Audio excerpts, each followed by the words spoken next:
Assalamualaikum warahmatullahi wabarakatuh. Selamat datang di channel saya lagi, channelnya BMI Hongkong, yang akan mengupas tentang hal-hal baru di Hongkong atau peraturan-peraturan baru dan tentang isu-isu yang terjadi di negara Hongkong.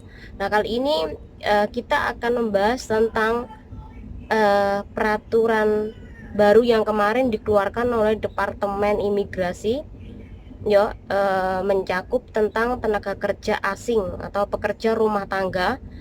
Jadi bagi kawan-kawan yang pulang cuti, pulang cuti, untuk diperhatikan hal-hal ini ketika Anda kembali ke Hongkong untuk bekerja sebagai PRT atau pekerja rumah tangga. Dan peraturan ini dibahas tanggal 18 Juli dan akan diterapkan tanggal 25 Juli 2020, dan ini adalah salah satu untuk menanggulangi terjadinya virus yang melonjak di negara Hongkong, karena dari hari ke hari itu semakin besar yang tertular atau positif COVID-19 di negara Hongkong. Karena hari ini aja sudah 100 lebih, kemarin 100, hari ini malah 100 lebih, dan itu menambah daftar positif di negara Hongkong ini. Dan kita sebagai pekerja rumah tangga yang kerja di Hongkong ini wajib juga mentaati peraturan di negara Hongkong, karena bagaimanapun juga kita juga terlibat di dalam hal ini, Rek. Dan tolong untuk diperhatikan semuanya, Nah, apakah ini kita akan bahas satu persatu. Oke, Rek, ini dikeluarkan oleh Departemen Imigrasi masalah ini, Departemen Imigrasi itu adalah sebuah lembaga yang menangani tentang pekerja asing atau pekerja rumah tangga seperti kita, Rek. Oke, yang pertama adalah surat atau sertifikat dalam bahasa Inggris yang dikeluarkan laboratorium atau lembaga kesehatan yang mencantumkan nama atau kartu identitas Anda seperti paspor. Jadi bukan ID card tapi paspor Anda. Jadi situ tertera ditulis dengan nama Anda. Kemudian sertifikasi itu harus berbahasa Inggris, Rek, karena ini penting sekali. Bahasa Indonesia nggak mungkin orang sini paham. Namun di Indonesia kalau Anda itu kerja di luar negeri tentu berbahasa Inggris, Rek. Nggak mungkin berbahasa Indonesia mau kerja di luar negeri kok dikasih surat sertifikat dalam berbentuk bahasa Indonesia. Kemudian B, tes yang dilakukan pada sampel adalah tes asam nukleat untuk COVID-19.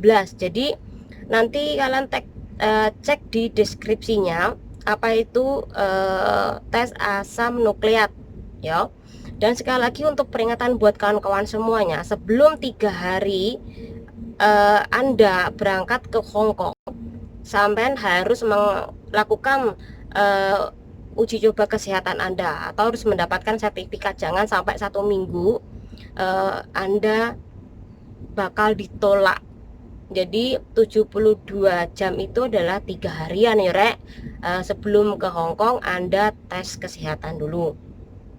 Kemudian yang C, hasil tes adalah bahwa pekerja rumah tangga relevan diuji negatif untuk COVID-19. Kalau positif berarti Anda tidak boleh berangkat ke Hongkong. Berarti Anda kalau positif otomatis Anda di Indonesia harus disembuhkan dulu, kecuali Anda tertularnya di bandara atau pesawat, itu lain lagi, Rek. Oke, yang kedua, hasil laporan untuk tes yang dikeluarkan oleh laboratorium atau lembaga kesehatan dengan nama dan kartu identitas atau paspor harus yang relevan. Intinya, Rek, ojo ngapusi, Anda namanya orang lain, kemudian nomor paspornya orang lain. Nah, Anda bisa dipenjara, Rek. Nggak boleh itu. Oke, yang ketiga, surat dalam bahasa Inggris atau Cina yang dikeluarkan oleh otoritas terkait dari pemerintah tempat laboratorium. Jadi intinya gini, Rek, Anda berasal dari Indonesia kan, berarti Anda harus mendapatkan surat atau tes kesehatan dengan berbentuk bahasa Inggris, dan tes kesehatan atau laboratorium itu harus diakui oleh pemerintah sebagai tes yang dimana menangani COVID-19. Mosok dokter-dokter biasa itu nggak boleh ya rek. Jadi harus ada legalitas bahwa itu menangani masalah COVID-19 atau virus ini. Di sini paham ya. Oke, kita lanjut ke 4. Pekerja rumah tangga yang relevan yang memiliki konfirmasi dalam bahasa Inggris atau Mandarin tentang pemesanan kamar di hotel selama 14 hari kedatangan pekerja rumah tangga yang relevan di Hong Kong.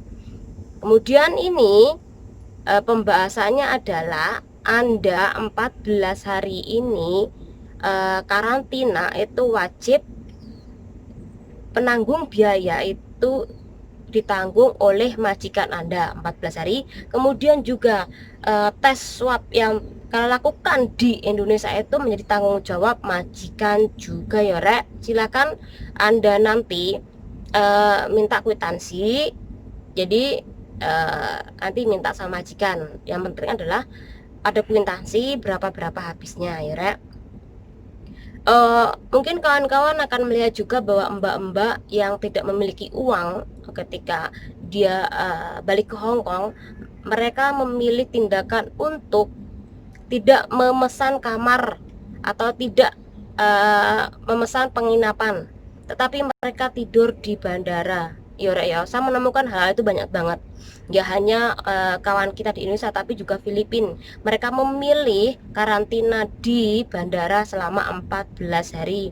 Jadi kita nggak tahu bagaimana tidurnya, bagaimana mandinya, tapi mereka benar-benar melakukan karantina 14 hari di bandara karena mereka tidak memiliki uang, atau mungkin majikan menolak mengkarantina di rumah karena takutnya